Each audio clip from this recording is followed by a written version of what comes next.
वंदे पुरुषोत्तमम। आज मैं फिर आप लोगों के सामने सात्वत कथा जो देवघर में सत्संग पब्लिशिंग हाउस से पब्लिश है, वो किताब बंगला में है। उसमें श्री अजीत कुमार धर, जिन्होंने अपने खोए हुए दिनों की बात जो ठाकुर जी के साथ बिताई थी उसके बारे में लिख रहे हैं।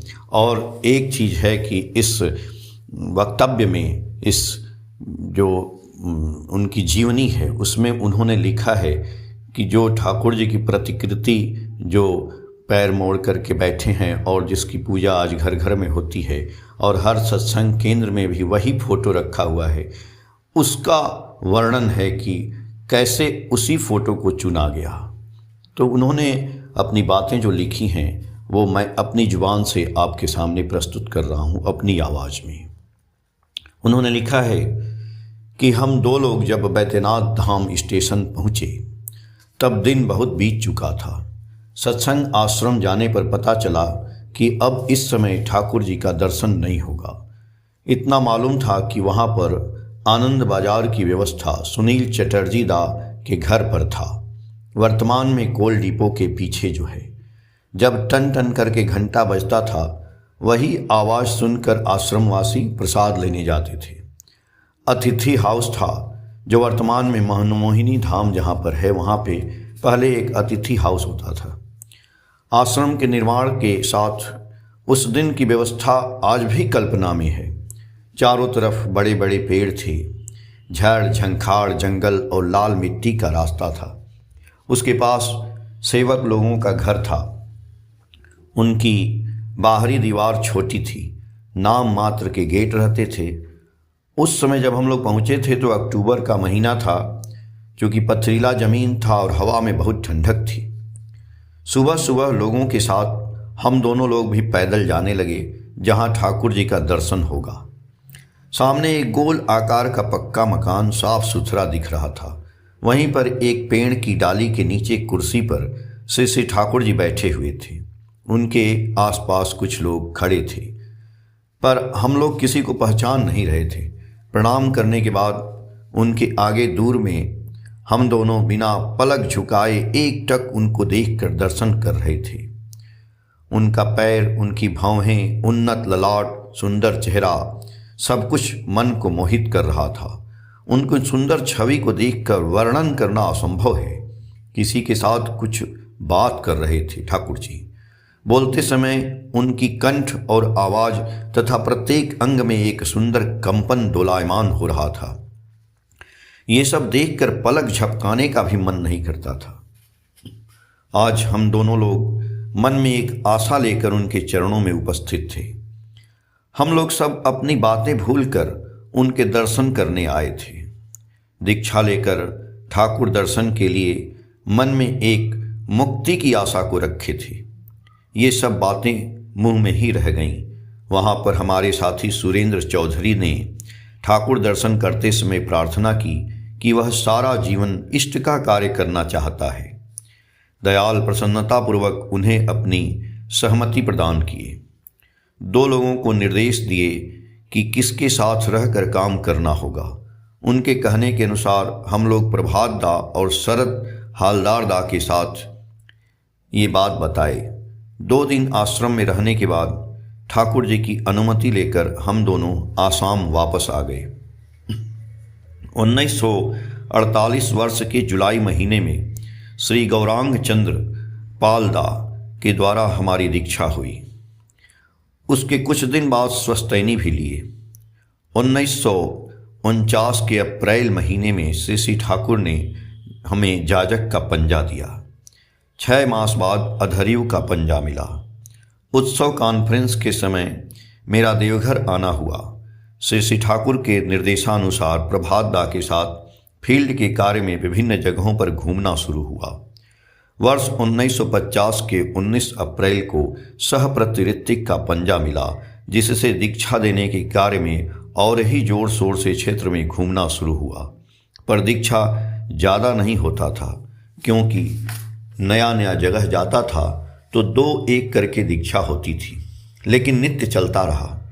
कभी कभी लोगों के साथ पर ज़्यादातर अकेले ही घूमता था। घूमते समय कभी किसी मंदिर में, प्लेटफार्म पर, किसी दुकान के सामने, बस स्टैंड पर, बगीचे में इत्यादि अन्य जगहों पर रहकर ठाकुर के आदर्श की बातें करता रहा। मेरा प्रयोजन बहुत कम था, सादा कपड़ा, धोती, चादर, पर मन में गुरु की बातें बोलने का आनंद था। 2-1 लोगों की दीक्षा होने पर बहुत ही आनंद आता था।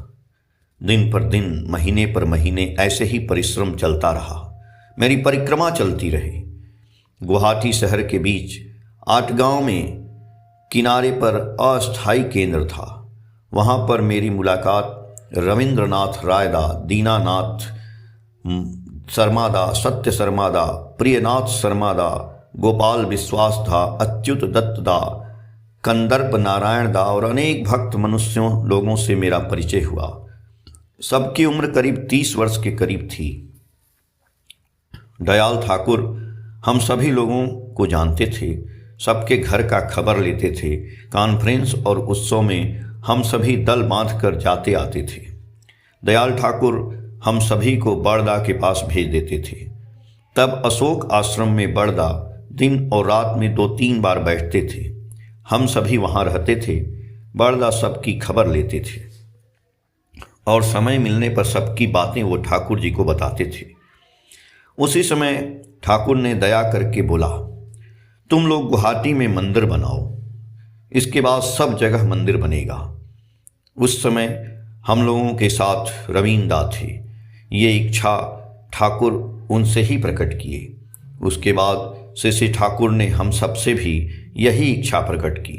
उसके बाद हम लोगों के अंदर एक आनंद की उपलब्धि होनी शुरू हो गई। यदि ठाकुर की इच्छा हुई है तो निश्चय ही पूरा होगा। बड़दा बार बार इस पर चर्चा करने लगे। तुम लोग गुवाहाटी में मंदिर बनाने के कार्य में जल्दी से लग जाओ।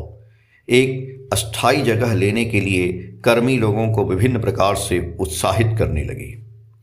गुवाहाटी मंदिर के जगह का निर्वाचन होना, उसको खरीदना और श्री मंदिर निर्माण का कार्य में श्री ठाकुर, श्री बड़दा, श्री दादा के आशीर्वाद और अनुग्रह की लीला का वर्णन एक दिन मैं करूँगा।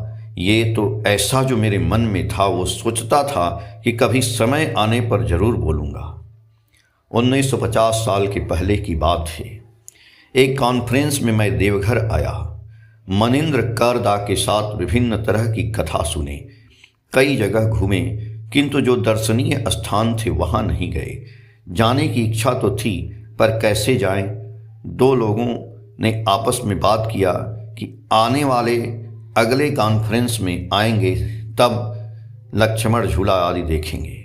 ये बात मन में रखकर हम आगे बढ़े।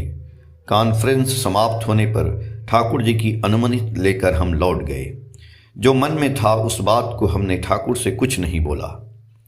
जब वापस हम लोग रिक्शा पर बैठकर वर्तमान पोस्ट ऑफिस के पास पहुंचे, पीछे से उच्च स्वर में आवाज आई, रिक्शा रोको।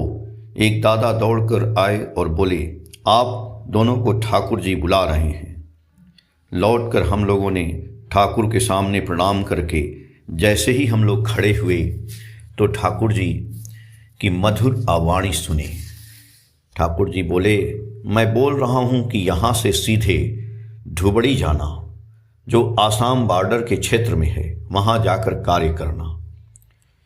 किसी ने जाना नहीं, हमारे अंदर की जो वासना की थैली थी उस भूत को दयाल ठाकुर ने बाहर कर दिया। लक्ष्मण झूला तो पीछे छूट गया। ठाकुर का आशीर्वाद लेकर हम दोनों कोकराझाड़ स्टेशन के लिए चल पड़े। मन में सोच रहे थे कि धुबड़ी तो जाएंगे, पर किसके पास जाएंगे, क्या करेंगे, कुछ समझ में नहीं आ रहा था। और जाने पर कुछ खाने पीने का सामान भी तो चाहिए। इतना तो पॉकेट में पैसा भी नहीं है। इसलिए ऐसे मनुष्य को पहले खोजना पड़ेगा जो हम लोगों की सहायता करे। मनीदा बोले, पहले तुम लोग जाओ, कुछ रास्ते का खर्च और कुछ खाना पीना मैं कर दूंगा। कल हमसे जहां हम बता रहे हैं वहां मिलना। हम लोगों को अभयपुरी उतरकर रवींदा के घर जाना था। उनके गांव का नाम धर्मपुर था। हमें केवल रवींदा और उनके गांव का नाम ही पता था। वहाँ पर सत्य शर्मा दा थे जो ठाकुर के दीक्षित थे। रविंदा मिलनसान इंसान थे। उन्हें हम जानते तो नहीं थे, न पहचानते थे। केवल इतनी जानकारी लेकर हम लोग धर्मपुर के लिए निकल पड़े। अभयपुरी उतरकर धर्मपुर को खोजने में कोई परेशानी नहीं हुई। सत्य शर्मा दा का घर कहाँ है, मन ही मन में उनके चेहरे के रूप की मैं परिकल्पना लेकर चल रहा था। जब हम उनके दरवाजे पर पहुँचे और उनके घर पर जब पहला परिचय हुआ तो उनसे मैं अभी कुछ बोलने ही वाला था कि उसके पहले ही वो बोल उठे, जय गुरु अजीत दा। मैं उनको याद करने लगा कि कहीं पर इनको पहले देखा है पर पहचान नहीं पा रहा हूँ, फिर भी ये हमारा नाम जान रहे हैं।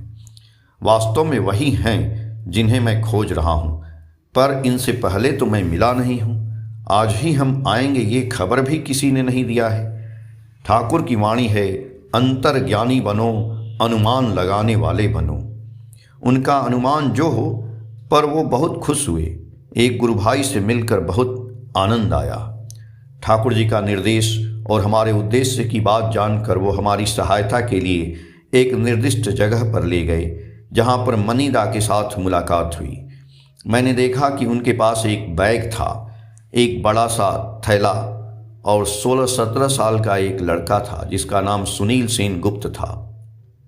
हम लोगों की बात सुनकर हमको आग्रहपूर्वक उन्होंने आधा मन चावल का बैग दिया जो एक सप्लाई इंस्पेक्टर ने दिया था। बैग में बर्तन और स्टोव भी था और वो बोले, आप लोग जहाँ जाएंगे वहाँ खाना बना करके खा सकते हैं। निकटवर्ती बिजली स्टेट का बरामदा में हमें रहने को आश्रय मिला। वहाँ पर कोई दीक्षा नहीं हुई। दूसरे दिन हम लोग गौरीपुर गए। वहाँ पर मनीदा को खोजते खोजते एक सत्संगी भाई मिले। जो स्कूल मास्टर थे उनका नाम था मनमत दा, जो पावना में ही ऋत्विक का पंजा पाए थे, जो मैमन सिंह के रहने वाले थे। रिफ्यूजी के समय कुछ दिन पहले यहाँ एक स्कूल में काम करने का उनको मौका मिला था। उनके साथ केवल उनकी पत्नी थी, वो निःसंतान थे, उनकी कोई संतान नहीं थी। दीक्षा देने का कोई काम जो वो करते थे वो सब कुछ छोड़ चुके थे, केवल इष्टवृत्ति और स्वस्तैनी करते थे। इतनों दिनों से न तो उन्होंने याजन किया और न ही कोई दीक्षा दिया। इस कार्य से दूर रहने के कारण, अपराध के कारण मनीदा ने उनको बहुत कड़ी डांट फटकार लगाई। उनका कोई बहाना नहीं चला और उन्होंने उनसे बोला कि आप सुनिए, देवघर जाइए, ठाकुर के चरणों में क्षमा प्रार्थना करिए और पुनः ऋत्विक के कार्य में जुड़िए। जब मैं ये सब बातें सुनूंगा तभी आपको माफ़ करूंगा। उन्होंने उन्हें देवघर जाने को तो कह दिया। हम लोगों की आशा के अनुरूप तो हमारे अभियान का फल अच्छा नहीं हो रहा था। धुबड़ी और आसपास के जगहों में कुछ कुछ दीक्षा हुई। याजन और दीक्षा के लिए और ज़्यादा व्यापक भाव से घूमना पड़ेगा। जो भी हो, उतनी सफलता नहीं मिल रही थी, किंतु सब जगह एक प्रचार प्रसार हो रहा था। फलस्वरूप कुछ दिन के बाद असल कार्य शुरू हुआ। एक घटना से इसे जाना जा सकता है, ठाकुर की दया कैसे होती है ये मैं जान पाया। मनमन नाथ कुछ दिन के बाद देवघर जाकर ठाकुर के चरण में सब निवेदन करके क्षमा प्रार्थना करके फिर से दीक्षादान की अनुमति का लाभ प्राप्त किए। ठाकुर दर्शन और उनकी अनुमति मनुष्य के जीवन के मोड़ को कैसे घुमा देती है। मनमत दा गौरीपुर आते हैं, मनुष्य की खोज में व्याकुल हो पड़े। तब वो जान पाए कि ठाकुर हम लोगों को धुबड़ी भेजे हैं किस कार्य के लिए। वो भी धुबड़ी में ही दीक्षा देने की बात सोचे। एक परिचित मनुष्य के पास उनके समाधान करने के लिए जो उनको मिला था, तो एक अपने आदमी के पास गए जो शहर के एक सेल टैक्स इंस्पेक्टर थे, जो एक धार्मिक व्यक्ति थे, जो दीक्षा लेने के लिए उपयुक्त मनुष्य उनको लग रहे थे कि यही मनुष्य जो है धार्मिक है और ये दीक्षा ले सकता है यदि इनको ठाकुर की बात बताई जाए। मनमत दा पावना में मिले ठाकुर के दंड को हाथ में लेकर उनके ऑफिस में पहुंचे। उन सज्जन व्यक्ति के सामने पहुंचकर उन्होंने बोला, मैं आया हूं सज्जन व्यक्ति बोले, जो बहुत व्यस्त थे, वो उठकर बोले, आप कौन हैं? आपको क्या चाहिए?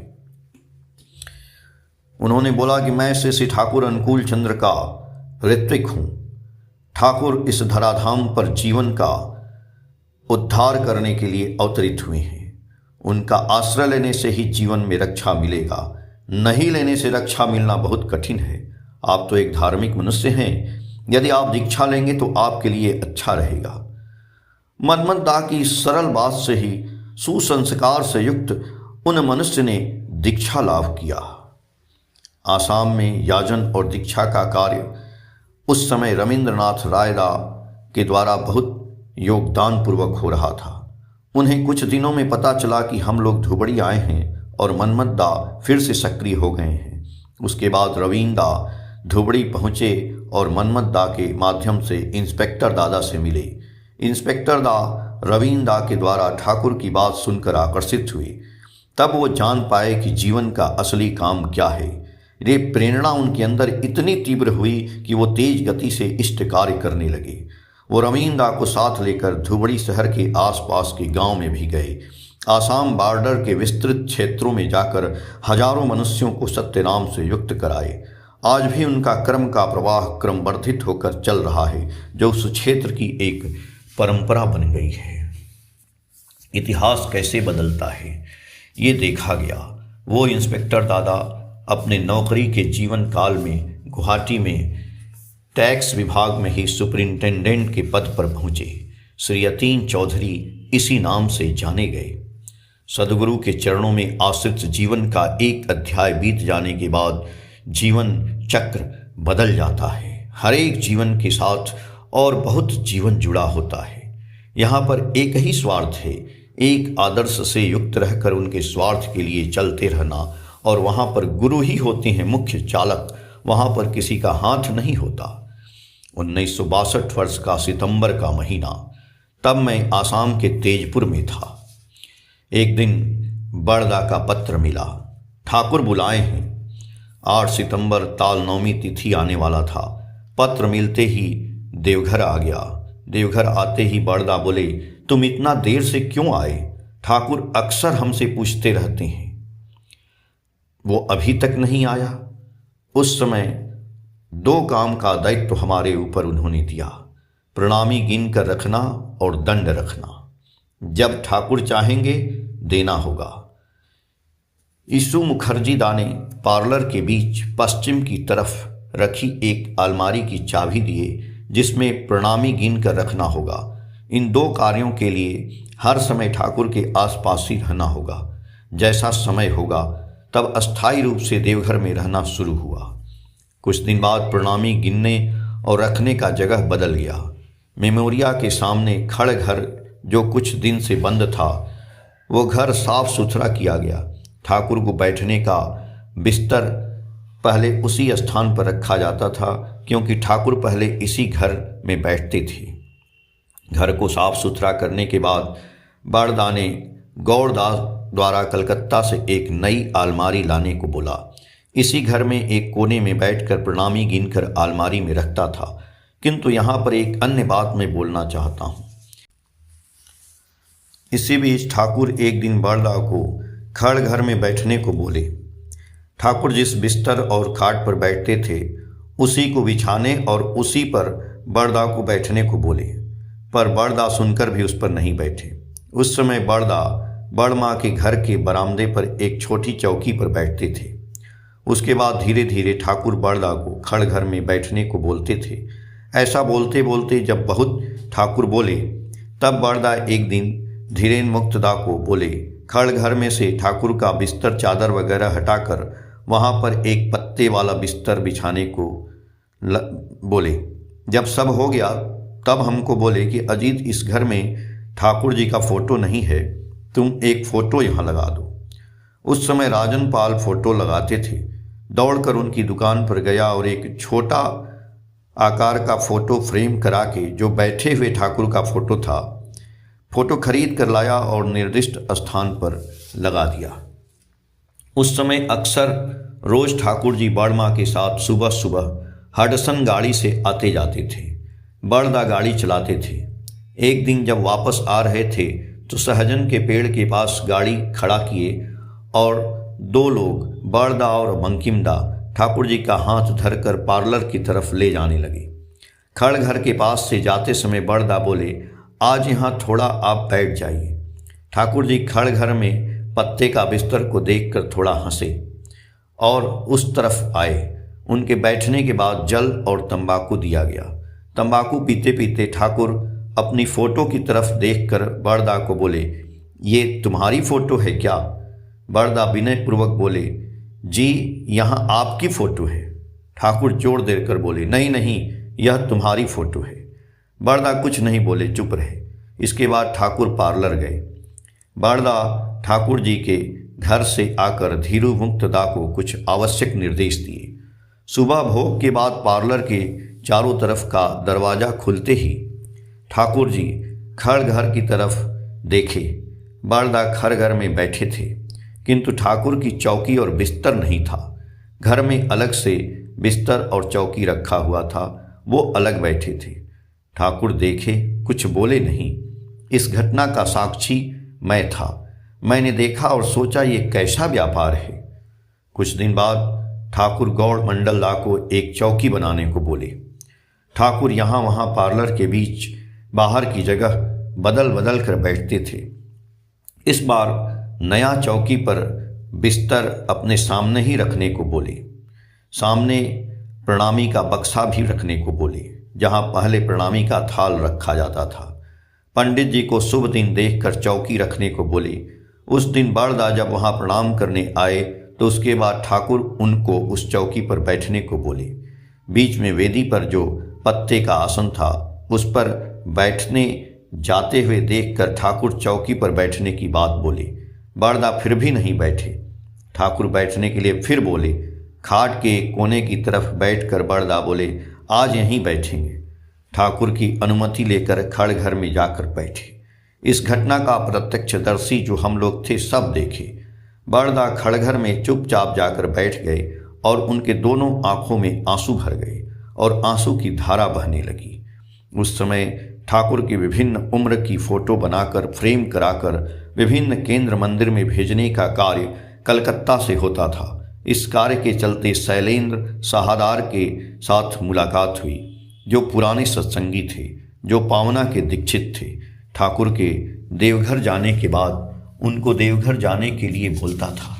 शैलेंद्र के छोटे भाई थे अमी साहा, जो अमेरिका के एम्बेसी में स्टाफ फोटोग्राफर थे। वो बहुत अच्छा फोटोग्राफी करते थे।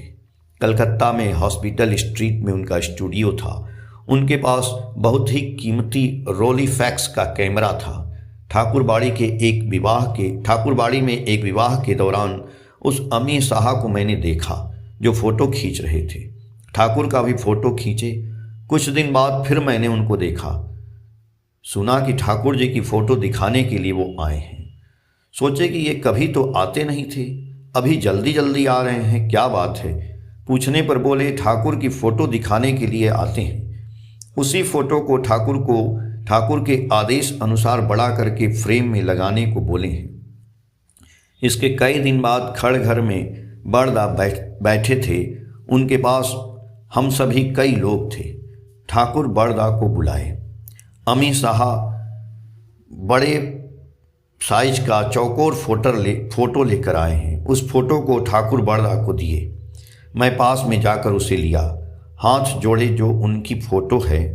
फ़ोटो को लेकर बड़दा कुछ समय सोचकर हमसे बोले, इस फ़ोटो को पार्लर के पश्चिम तरफ चौकी पर रख दें। एक फ़ोटो मनी और एक फ़ोटो काजल को दे आओ। सब देने के बाद बाकी फ़ोटो खोड़सी भवन में रखने को बोले।